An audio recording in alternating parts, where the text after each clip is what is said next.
they were the only school in Douglas County to offer FFA, because we wanted to know why all these farm kids were coming to Elkhorn. That is exactly right, because Elkhorn High School had the only Future Farmers of America program in Douglas County. And so then, like in my class, the kids came, the Bauermeisters, and those came from, like you say, Bauermeisters were almost like 110th and Ida or someplace like that, way east, and they weren't the only ones. There were many of them that came from that way. And so that's how come the farm kids particularly came to Elkhorn. Was the FFA program. Right. And it was a strong FFA program. Yeah. And did your father have anything at that time? Now, like your brothers, were they all in it? I think my brother Pete was. I don't think they had it when my brother Bob was in school. Okay. But my brother Pete did. Okay. And Kurt too, when he was, because he was younger, he would have been in it too. Yeah. And it was a very strong program. Yes, it was. FFA, and it lasted until 1965. Is that when? That's the last time that FFA was offered here, because of a shortage of ag teachers. Yes. See, when your dad went off to Lincoln and president of his class and a degree, did he think a role as a teacher? He would have been an excellent teacher. My dad, I don't think, was really ever cut out to be a farmer. He never really loved the land, I guess you'd say. But my grandparents, I don't think, sent him to college to be anything but a farmer. So I don't know that he had any real choice in the matter. But later in his life, it was when the boys were coming home from the Korean War. The Veterans Administration had this farm program that they could enroll in. And my dad was chosen to be a teacher of that program to the young farmers coming back from the Korean War. And he loved that. That was something that he never ever forgot. He loved the guys that he taught and worked with, the young farmers. He loved going to their homes when he had to go and see how they were doing with their farming and whatnot. He loved going there, visiting with them and their wives and having coffee. And through the years after that, so many people that I would see, some of those farmers would come up to me and tell me how much they enjoyed my dad. Yes. And how much they appreciated his. So did they have like classes a week? Once a week? I think I can't really tell you that they had classes, and when you speak about the FFA building, then they had them in that building. Yes. The classes. That ag building that was, it's been torn down now, but it was part of our school buildings, right. The central office, the gymnasium, and then a ag building. And we always got kind of jealous. Yes. That the boys would get out of school and go into the building next door. Yeah, the ag school, but back then too, girls went to home ec, and the boys went to ag. And the boys learned a lot more, I think, about how to get along in life and neat things like, my dad, when he had gone to it, he learned all about gardening and trees and all those kinds of things. Mm-hmm. And he had sheep. Johnny Housley claims he had sheep too when he belonged to FFA and stuff. So that was a really, it sounds like we were really ag, but we had a lot of farm families. I think, if I'm not mistaken, I thought Gordon Bull's boys also had some animals, and through that FFA. Dan or yes, mm-hmm. Dan or David. Yeah.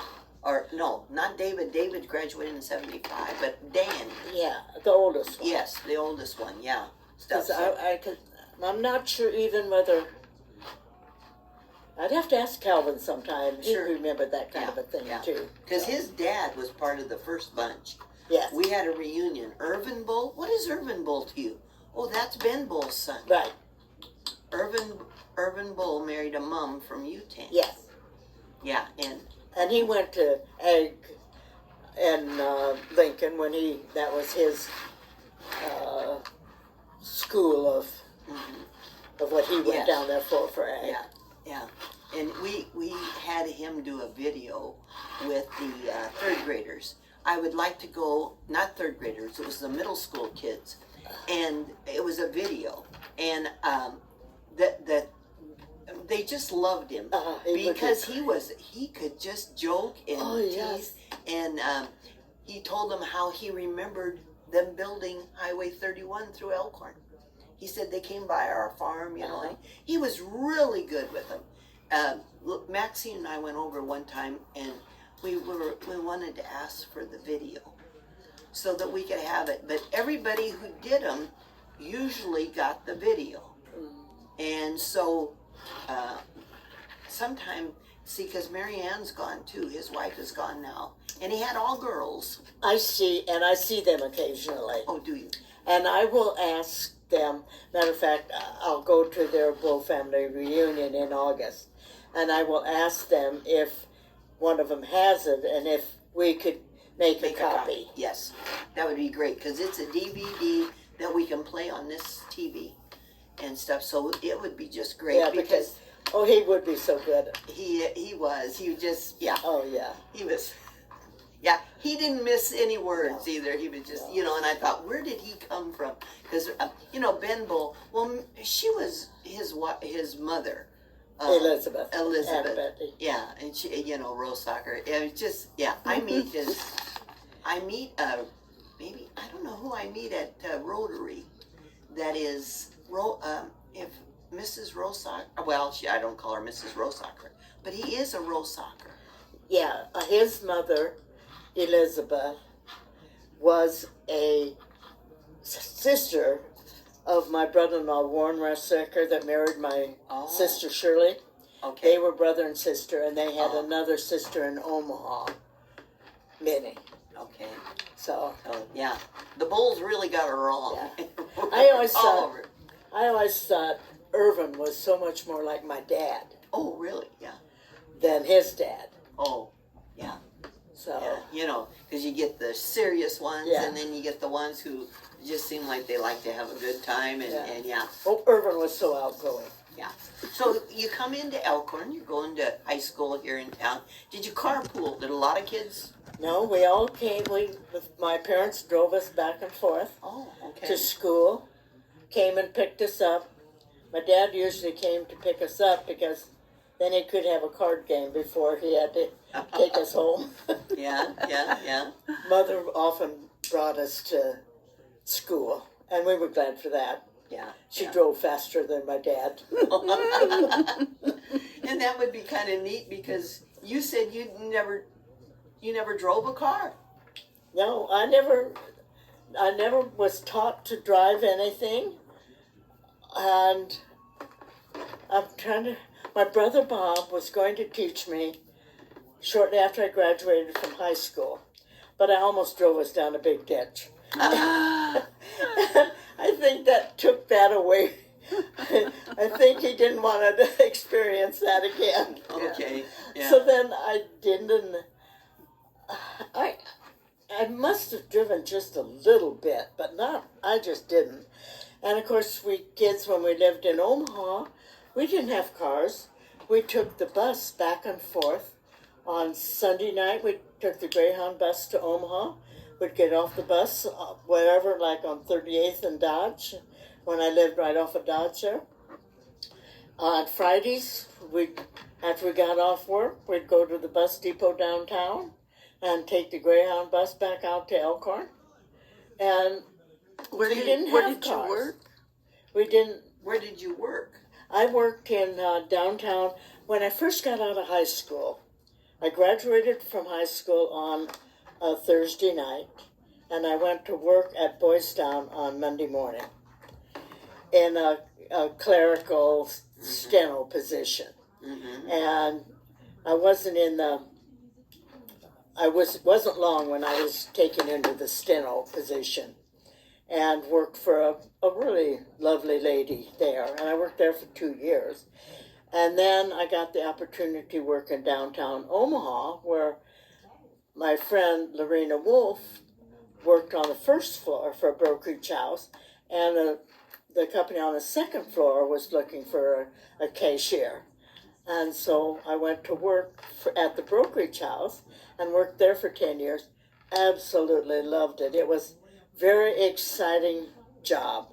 You never knew when you went to work in the morning what it was going to be like, what would affect the stock market or not. Oh, gosh. And a very interesting job. I worked there for 10 years. And Lorena and I would go to movies after work or things like that. And it was good. So you spent like almost 10 years. Well, after you graduated, you probably never lived at home again, just to come home on the weekends. That's right, just on weekends. And otherwise you were living in an apartment, shared it with some girls? Shared it, yep. My first apartment was when I was working at Boys Town, and I shared it with my cousin Jerry Sievers, Jerry Monica. And then when Jerry got married, then I shared an apartment with Dolores Bull Nelson and Iola New Leopard. And the three of us, we shared this apartment that had a Murphy bed that you pulled down at night and a Davenport, one of the kind that you flip up and then it makes the bed. And so we lived there and everything. And where was that located? Yep. Where was that located? That was on where Clarkson Hospital is now. And at that time, I still worked, or during that time somehow, I still worked at Boys Town. Oh. And Boys Town had 3 buses that bussed us out to Boys Town for work. And so then they would take us back at night, dump us off at night. While I was still working there, the one and only time I ever played hooky from work, called in sick, I went swimming with Gloria Brovia Gotch and Lorena. And I got so sunburned. It was on a Monday. Oh, I was so sunburned. But I had to go to work the next day. And so I went to work, and I was so sick at work. So I tried to make them think I got the sunburn over the weekend, but they probably didn't believe that either. And I spent the day, because I couldn't go home because the bus didn't leave, so I spent the afternoon on the Davenport in the ladies' lounge. I never ever called in sick again. But then later on, then I worked at downtown then for the brokerage house, and I took the bus, or before it, sometimes then I would take the streetcar and would take that downtown to go to work and take the bus home because the streetcar went down on Farnham, and then take the bus on Dodge. So is that when you met your husband then, after you had been downtown? Yes, when I was working downtown, I met him. Yeah. But I didn't meet him through there. I met him because one of my roommates at that time, by that time, everybody was getting married but me, and so I'd get new. And we advertised in the paper for roommates. I got 2 roommates that we advertised in the paper, and they were great, great ladies, girls. And then we would, one of them was from Woodbine, Iowa, and she had a boyfriend from Dunlap that came down to see her. And so then one time he brought a friend down with him, and that was when my husband Jerry, he was living and working in Omaha. Then he'd just gotten out of the Coast Guard, and so he's working at Brandeis downtown. So that's how I met him. Wow. So. Yeah. And then you were married and had Beth? Yes, we got married in August the hottest August 27th on record. It was 103 degrees. And had our reception out on my parents' farm.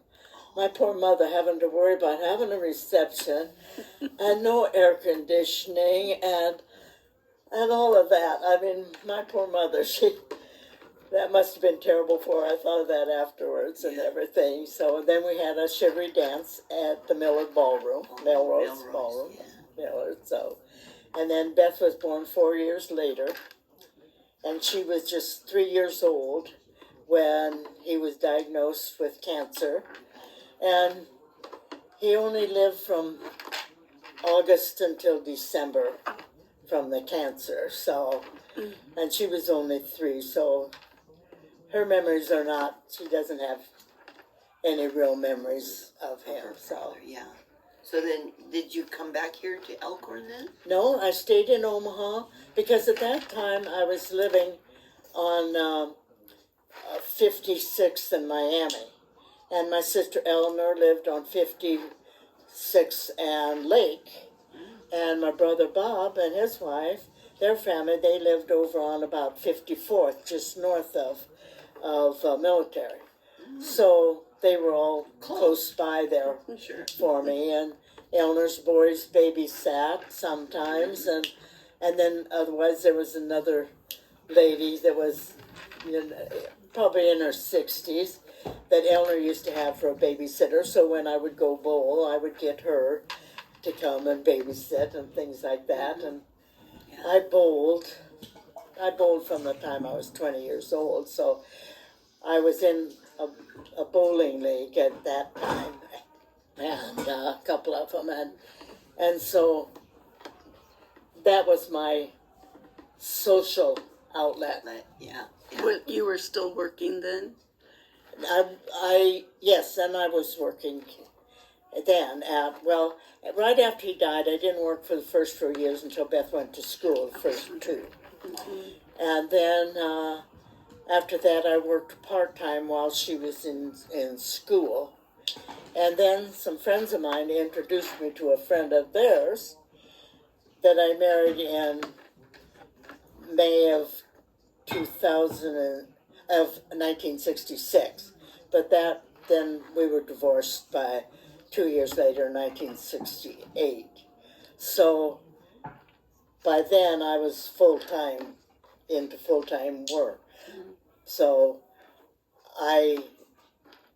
by that time I had moved out to Elkhorn, though. Come to think of it, when I was married Fred, we moved to Omaha to Atlantic, where he was from. And from Atlantic then back to Papillion, and then we came out to visit Wilbur and Bonnie one night, and the house across the street from him was for sale. Cliff Wolf was there, and he had to get it sold, but that while he's there, and he had to go back that weekend back up to Minnesota where they had moved. So by the time when I went home that night, we had a house. And went in the next day to sign the papers and the loan stuff and whatnot. That was in 1967. And then 1968 was when we were divorced. So, but it was the best thing that happened. Yes, you lived there ever since, and Beth graduated from Elkhorn. Yes, I've lived in that same house since July 1967. Yeah. Oh gosh, yeah. On that corner, because I was telling somebody we were going to interview, and I said, you know that blue house on the corner? And I said, right across the street from Howard and Judy Christensen. And they said, oh yeah, we know where she is there, and stuff. So and it's just, it's a godsend to be, really nice for school. And then you worked. I worked at the ASCS office after that. I didn't work until after Fred left, and then Alan New came to me one evening, and it was in February. I know he came one afternoon and asked me whether I would be interested in going to work at the AFCS office, and of course I jumped on it. And so then I worked downtown there until September of 1981, I think. Wow. 13 years anyway, from 1968. So and it was a good place because it was while Beth was in high school Sure. and things like that. Yes. And track meets, I was able to take some time off to go to those and things like that. So, Okay. so that was good. And then I went to Omaha to work. I didn't go to Omaha right after that was in September because my mother got ill in August with renal failure. And she was in the hospital until January, first part of January. And so she was extremely ill during that time. And so I spent my days going to the hospital and back. And so I guess it was because I still had a paycheck every week or every 2 weeks from the ASCS because I was on a reduction in force. And so then I earned that reduction in force pay. So then when Mother came out of that and was able to come home in March, after she went from the hospital to the Elkhorn, the home there in Elkhorn, Okay. and then back to her house. So then after that is when I went to work in Omaha for AAA Nebraska. And you retired from there? And I retired full-time from there in September of 1990, 15 years, 1997, I think it was. And then I retired full-time in September. I went on a 2-week trip out to the coast to my nephew and saw Nebraska football out in Washington, and then stopped and saw my niece in San Francisco for a few days and went to Arizona for a week. After that, kind of made my way down, and then I came back, and the city of Elkhorn needed someone for a few weeks. They knew who they wanted for a new person, but that person wasn't going to be able to come for a couple of weeks. So they wondered if I could come in and fill in. And I said, sure, so I did. And so I was to go on Monday. On Saturday night in October, that third Saturday in October, is when we had that horrible snowstorm overnight, that all the branches and trees came down. And so I was supposed to go on Monday morning. They called me to wait. I think I went in at noon or something that day. Mm-hmm. And then my biggest thing during that time for the few days was answering the telephone. Is the city going to be picking up these limbs? What is the city going to do? But the constantly was on that was on it.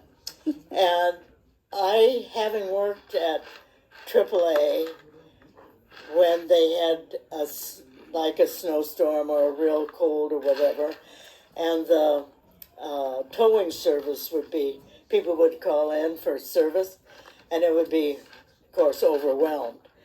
Well, sometimes they'd get really, really, really nasty calls, and they had no choice but to transfer them upstairs to the administrative office where I was up there, and there's no way that you could let a call like that go through to the president or anybody. So we always had to find a way to assure them that we would see that it was handled and that we appreciated the call and sorry for whatever. So that background worked for me when I was working up here for the city, answering those calls about what to do about the branches, things like that. So, yeah. And Don appreciated it Sure. too, and Donna Clevey and then. Cheryl, yeah. Yeah, Cheryl Ackerman. And that ended up being about a 6-week job. Mm-hmm. And I did. I thoroughly enjoyed it. I just really, really was good. Then after that, then AAA called me again to want to know if I would work downstairs in customer service part-time, couple of days a week.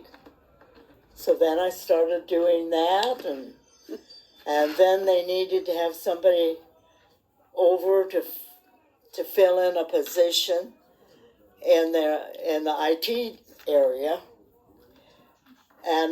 but they weren't going to be able to have that person available until after the first of the year. So from September, I was over there till after the first of the year, filling in a position there. And then after that, they still wanted me when we got that person in place, and she was going to just help out 3 days a week, whatever. They had different things for me. Didn't sound like they wanted you to go. Yeah. And I just kept on. Yeah. And then when they kind of got rid of the IT business, that part, but then the Home and Away magazine, which was still a part of AAA, they needed somebody over there in accounts payable. And they asked me if I would come and do that. So then I went over and worked in accounts payable there. And then finally, when the magazine finally folded in 2018, that's when I finally retired. Okay. Because I worked afternoons at the front desk later too, so. Yeah. So actually I didn't fully retire until I was 88 and a half. I was going to say, My how long did you, I mean, goodness that gracious. long employment and you know, we talked about all your, like, your school and your daily life. We talked about the neighbors' celebrations, that you almost all of your relatives, they've had big 50th, 60th wedding anniversaries. I'm from You a know? long-lived family. Yes. I especially on my mother's side. On the Well, my grandparents, of course, both my grandparents, they all had long-lived lives too. My Grandma Bull was 96, I think, when she passed away. Mhm. Grandpa passed away at 89, Grandpa Bull, but that was because of stomach cancer. And then my grandparents, on my mother's side, he was in his early 90s, and Grandma was late 80s. So, and my mother's side of the family had lived long lives. Yes. You know, because like Emil and all of those, you know, when I think, because Emil lived on in the house after Bill and Catherine passed away, Right. you know, and stuff. So, yeah, no, I mean, it's just a remarkable. What, is there anything that I haven't asked you? Yeah, That maybe, I would like to know Yeah. the biggest changes from the past that you've experienced in your lifetime. Going from horses to tractors to she didn't radio. drive until, Well, no, know, yeah. radios to And I TV. still drive now, though. Yes. So, you know, Radio to TV From to computer necessity. to telephones to Yeah. I To internet, cell phones. cell phone. landing on the moon. Yeah. You've seen it all.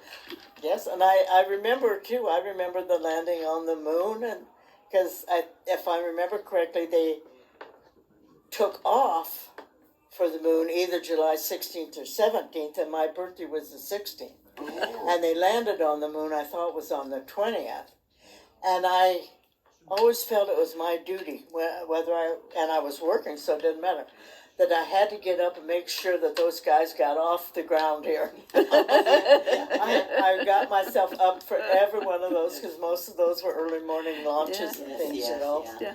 And Yeah, so you've gone from kind of horse and buggy times to rockets going to the moon. That's a long span. it is. Um, Well, and also, one of the biggest things I'd have to say is advances in medicine. okay, yes. Because someone once told me that the greatest advances in medicine were after World War II because of some of the different things that they had to use and whatnot in the wartime out in the field. And that is true because there is so much. And so longer lives we have Yes. because of, I got a pacemaker. I probably wouldn't be here without my pacemaker either. Oh. and vaccines. Yes. So, Yes. that is a part of it and everything. And, Yeah. I've been fortunate not to have cancer. I lost my sister when she was 52 because of colon cancer. And it's very possible she would have lived from that. And then I lost my younger brother Kurt when he was 48, and that was when he had a type of throat cancer. Cancer at the base of the soft palate is what they said. Oh, okay. So both of them, when they were young, that was in like late 70s for Shirley and early 80s for Kurt. And Eleanor lived how long?